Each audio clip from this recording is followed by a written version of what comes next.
Unuksakut. I'm honored to be asked to speak at this 50th anniversary of Canada's oldest storefront legal aid clinic, Maliganig Tugisnyavik.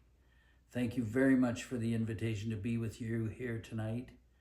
Unfortunately, I have obligations in Ottawa this very day, which prevented me from joining you in person. But I'm very happy to be able to send you this message. I want to first recognize the impact of Maliganig Tugisnyavik, not just on the human rights of the Inuit of Nunavut, but also on the way legal services are delivered in Nunavut, on improving access to justice for the Inuit. What ITC, now ITK, was concerned about with respect to Inuit and the law when the first proposal was developed for Maliganig Tugisnyavik in the early 1970s was that essentially there was a colonial model for the provision of legal services to Inuit in the Eastern Arctic, which was remotely administered and consequently sometimes disrespectful and ignorant of the culture and values of Inuit who were interfacing with and in conflict with the law. It was a romantic era. I witnessed the tail end of it. In fact, Maliganig Tugisnyavik actually was the death knell of exclusively delivering legal aid through what I call the colonial circuit court system, though I didn't realize it at the time. But the way it worked then was that the court party, yes, that was the term, would arrive in a chartered plane which carried everything needed to dispense justice: court reporters, a court clerk, judge, crown prosecutor, defense lawyer, and RCMP. They would fly into a community, and once even on the sea ice, where one of the legendary cases of the Judge of the Far North, Jack Sisson, once famously held court near Tuktoyaktuk on a Twin Otter aircraft on skis. The reality was that though Judges Sissons and Morrow were legendary for bringing justice to the people and expanded the law in many ways, recognizing and advancing Indigenous peoples' rights, the court was transient and colonial. The defense lawyers who arrived with the court had no time to get to know their clients or their communities, and as I observed watching the Territorial Magistrates Court when I first arrived, defense counsel invariably had great difficulty even just correctly pronouncing their clients' names. All that changed with the establishment of Maliganig Tugisnyavik as a storefront legal aid office based in a community in the region, working with a largely Inuit board of directors elected by members of a nonprofit society, employing trained Inuit paraprofessionals to work with lawyers representing Inuit in conflict with the law. That model came to supplant the Yellowknife-based remote system of legal aid, where lawyers from faraway Yellowknife journeyed to remote Inuit communities to represent Inuit in often rushed court proceedings. Those days are gone.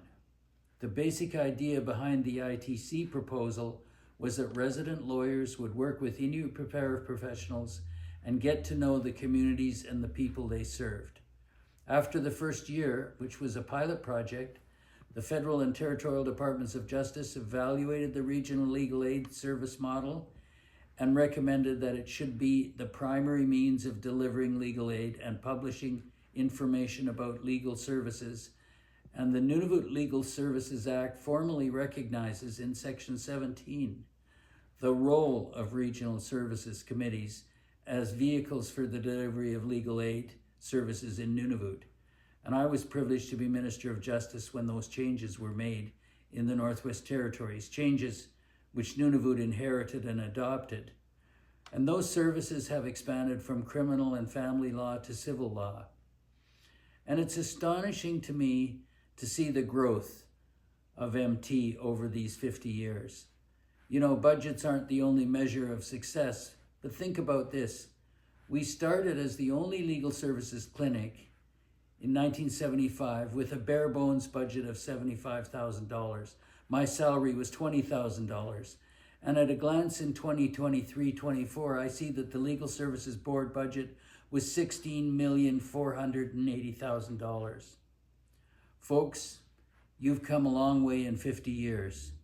You've established the principle of community-driven, Inuit-led, responsive, and respectful legal aid and related services, which has become the primary model for the delivery of legal aid in Nunavut.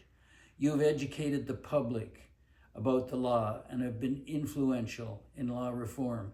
And in the process, you have nourished the careers of many employees while helping countless folks interfacing with the law along the way.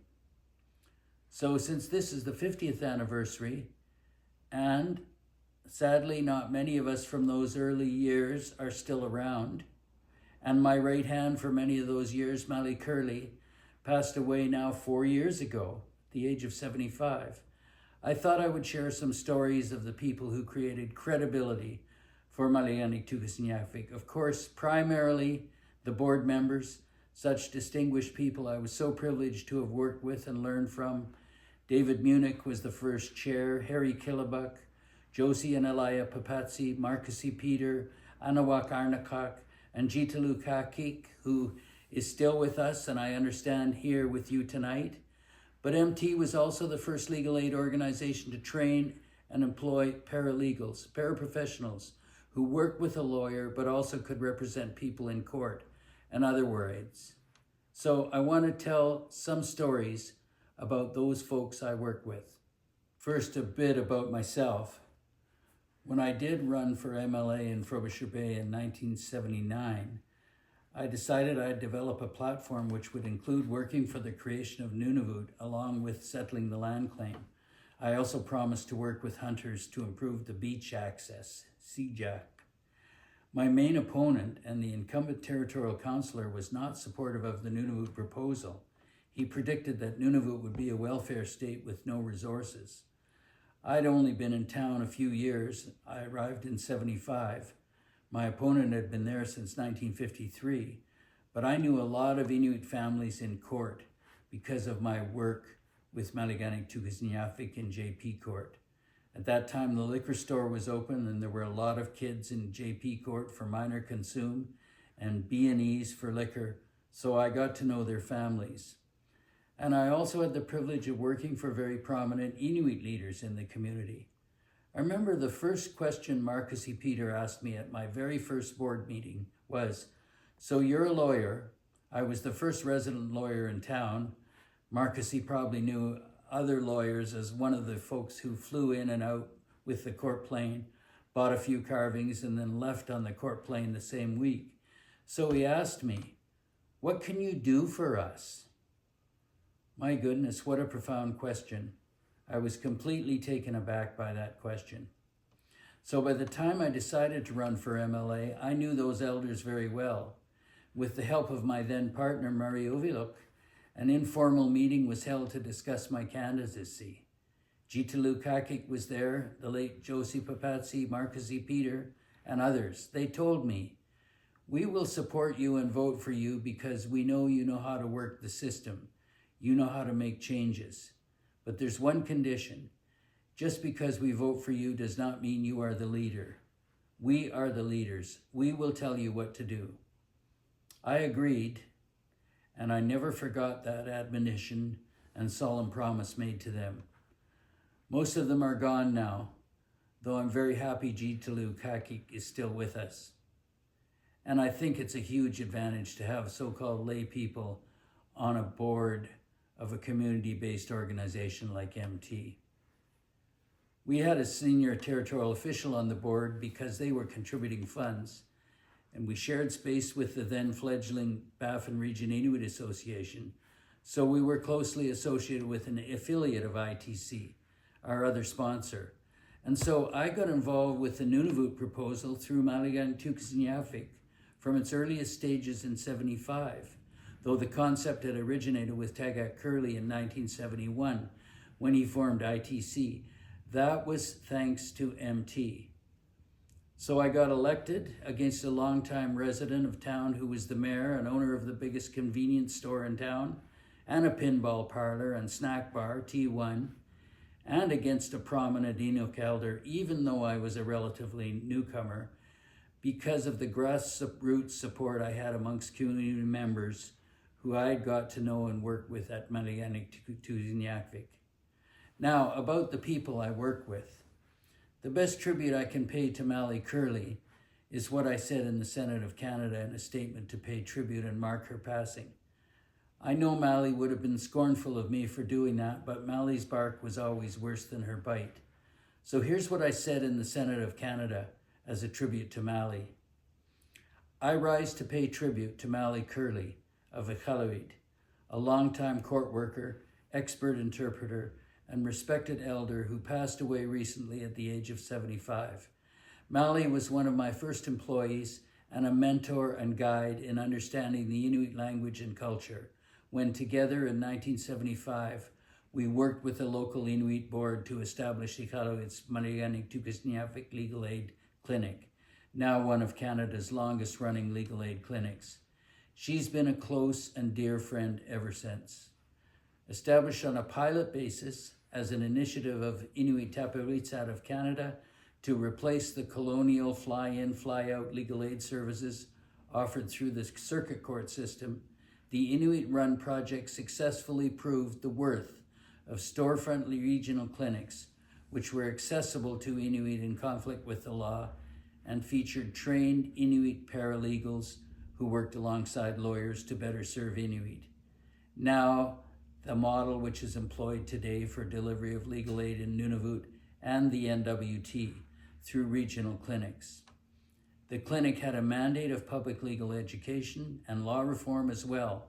With the leadership of Mali Curley and other paralegal court workers, law reform initiatives included revising wildlife laws to recognize traditional hunting practices, including formally permitting the practice of allowing young Inuit to hunt under the guidance of their parents, a reform of the Jury Act to accommodate unilingual jurors, and the expansion of legal aid services into providing family and civil legal aid, as well as in the field of criminal law. When the program was reviewed, Mali undertook research with Inuit elders to provide insights into Inuit traditional values and practices in relation to the law, including interviewing one elder who succinctly described Inuit traditional laws as being, quote, defined by coldness, end quote. Malianik made several other innovations from the beginning. It was the first clinic in Canada to employ paralegal court workers who actually argued cases in court. Court workers in the South served mainly as liaisons between Native clients and legal professionals. Here, Inuit such as Mali Curley and Naulush Wituk, the first two court workers, were able to represent clients in court. Malianik-Tuzinjavik also played a major role in bringing Inuktitut speakers into the legal system. A historic example in the late 1970s was a coroner's inquest in Pond Inlet. A young boy had accidentally killed a young girl in what was found eventually to have been an accident with a loaded gun at a spring hunting camp on the sea ice while their parents slept. The inquest was presided over by David Mablik, a local Inuk coroner, and Mali Curley represented the youth and his family. It was a first in that the proceedings were all in Inuktitut, except for the RCMP member who required a translator. The board lobbied to have legal interpreters recognized as an integral component of the legal system, as essential as lawyers, prosecutors, or policemen, and interpreters now travel with the court regularly. Thanks to Malianik and the skilled court workers like Mali Curley, those interpreters now also have access to several glossaries of legal terms in English and Inuktitut, published through Nunavut Arctic College. Mali was a consummate interpreter, greatly in demand to interpret at important and historic meetings in the evolution of Nunavut. She understood all the terms used by Inuit elders in the full richness of the Inuktitut language. And she had a quick, dry wit and was known for being direct and honest in everything she said and did. She made a difference with her life's work. I want to mention also that Mali and I traveled to Labrador, Nunatsiavut in the late 1970s to share the model of community-based legal aid services in the NWT with those folks. And we helped inspire the creation of what became Labrador Legal Services with its headquarters in Happy Valley, Goose Bay, which continues to this day. Now, another paralegal who worked with Mali in those early days, Naudla Ushuituk, who now lives back in his home community of Kingite, was the big hit in our public meetings and board meetings. We wanted to draw people to attend our meetings to learn about the law. So we had two attractions. We'd show the movie Nanook Taxi. Some of you may have seen it. The opening scene has a visitor to Iqaluit at the airport ask the Nanook taxi driver to take him on a tour of Frobisher Bay. The driver promptly takes him to the Apex dump. The star in that film was a founding vice president of ITC, Joannesy Salamoni, who later became a Maliganig Tukasinjavik court worker. Joannesy played a hunter who got into trouble when he came to Frobisher Bay from Cape Dorset to earn money for a part he needed for his skidoo. The second attraction in our meetings was Naudla Ushuituk and his guitar. His famous song was The White, White Snow of Home, based on Tom Jones' hit The Green, Green Grass of Home. That's how we drew huge throngs of people to come to our public meetings on Inuit and the law. And as I recall, there wasn't much competition from TV at that time, so the community halls were full for our meetings. Naudla was always smiling and happy, a great guy to have around when people are in conflict with the law, or more important, learning about their rights. And I want to pay tribute to Atsainak Akashu. She and her husband Joe befriended me early on upon my arrival in Iqaluit, and Atsainak was pivotal in a project on legal education which involved developing correct Inuktitut terminology for legal concepts. I was alarmed to discover in reviewing Inuktitut legal terminology with Atsainak that the term for guilty used in the courts then was suliva, is it true? A concept which recognizes the actus reus in a criminal act, the action part of an offense, but does not include the mental element, the mens rea, the knowledge of the crime, the guilty mind. So with Atsainak's excellent help, we developed the term which is now widely used in the courts today, and which I even found on Google Translate, pasiyaksak, which I understood to also include the concept of knowledge, that is, should you be blamed for this action? There are many others who worked with me and helped me so much to understand Inuit values and traditions. The late Nipisha Akpik, who with Mali and Naudla were the first employees. Madeline Inulu Napayuk, who was a court worker in the early days from Kivadlik, who helped me with the R versus Mike Panika case in Coral Harbor, which involved Inuit traditional knowledge around hunting practices. And Francis Piugatuk, who came to MT slightly after my term, but served ably for many years. And Joe Kunuk of Iqaluit, who was mayor of Iqaluit when the city won the plebiscite to choose Nunavut's capital, also became CEO of NTI and is currently the principal secretary in Premier PJ Apiagos' office, was a summer student at MT, along with the late Jamesy Timoti. Leonie Epkijuk of Iqaluit worked there for many years, helping run the office. I also want to point out that being the director of Maliganig Tukasinjavik has not been harmful for the careers of those who held the job in the past. I've mentioned how influential MT has been on my political career and public life. I was succeeded by Joseph Bovard. The Honorable Justice Bovard is now a longtime judge of the Ontario Court of Justice. The next executive director of MT, the Honorable Neil Sharkey, recently retired from a distinguished career as Chief Justice of the Nunavut Court of Justice, and a subsequent MT executive director, the Honorable Mark Mossy, was appointed to the Nunavut Court of Justice last month. And I managed to become a territorial cabinet minister and senator, a career in public service which began with my work with Maliganig Tukasinjavik. And here's something else. The then young lawyer who wrote the proposal for ITC for MT in 1974, Constance Hunt, became a distinguished judge of the Court of Appeal of Alberta. She wrote one very perceptive comment about Inuit in the proposal, which I remember. She said that Inuit had a, quote, benign approach to conflict, and therefore were vulnerable to being pushed around without due regard to their rights. So I say to you tonight, as you celebrate as we celebrate 50 years of service to Nunavummiut. As you struggle with the challenges of managing budgets, there's never enough when you're serving the public, dealing with sometimes obtuse public servants and governance issues, always remember that this organization was conceived by Canada's National Inuit Organization and blessed and funded by the Federal and Territorial Departments of Justice as a means of improving our colonial system of justice by showing respect and responsiveness to Inuit.